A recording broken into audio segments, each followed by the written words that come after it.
Enfin, la marque Emmanuel Kahn, on l'a relancée il y a 2 ans maintenant et on a tout de suite pris l'option d'aller dans des événements mode parce que c'est d'abord une marque mode, avant d'être une marque de lunettes. Et donc on a trouvé que c'était vraiment la place de la marque d'être présente dans les salons de mode pour montrer au public, aux professionnels que la marque renaissait. Alors après c'est un axe stratégique pour nous de relancer la lunette parce que c'est vrai elle a eu dans les années 70 un succès incroyable avec ses modèles très spécifiques dont tout le monde se rappelle. Et donc être ici c'est une façon pour nous de dire la marque renaît par la lunette, mais va bientôt ressortir du sac, de la lingerie, de l'accessoire femme, qui est son univers de départ, parce que c'était une styliste de mode. Et donc évidemment, on sera aussi au Silmo, puisque c'est l'incontournable avec le Mido pour nous, pour s'adresser à notre clientèle première de la lunette, qui sont les opticiens. Alors en fait, au Silmo, on va sortir une collection importante d'optiques, puisqu'on a relancé la marque avec au départ des modèles solaires, puisque c'est vrai qu'elle a dans l'imaginaire des gens et dans la mémoire collective de la mode, c'est les solaires qui sont restés d'Emmanuel Kahn. Et on avait fait un petit test optique sur le Silmo l'année dernière, qui a très bien fonctionné. Donc cette année, on met une vraie proposition optique en place, en rajoutant aussi des solaires avec des options couleurs, justement dérivées des collections mode Emmanuel Kahn. En fait, Emmanuel Kahn, comme je vous disais, c'est une marque de mode.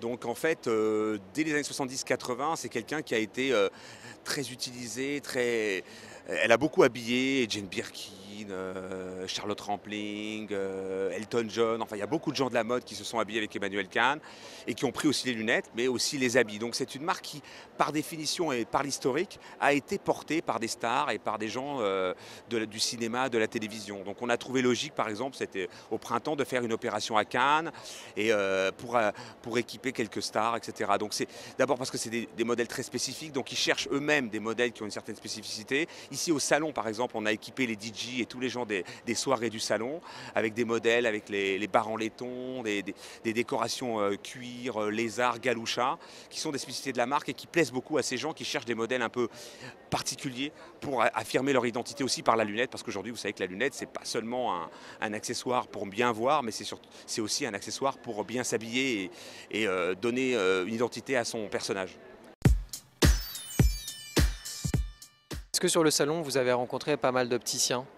Bah écoutez, on est assez étonnés parce que les saisons d'avant, on est là depuis 1 an, on voyait très peu d'opticiens, on voyait surtout les grands magasins français, étrangers, les magasins de mode.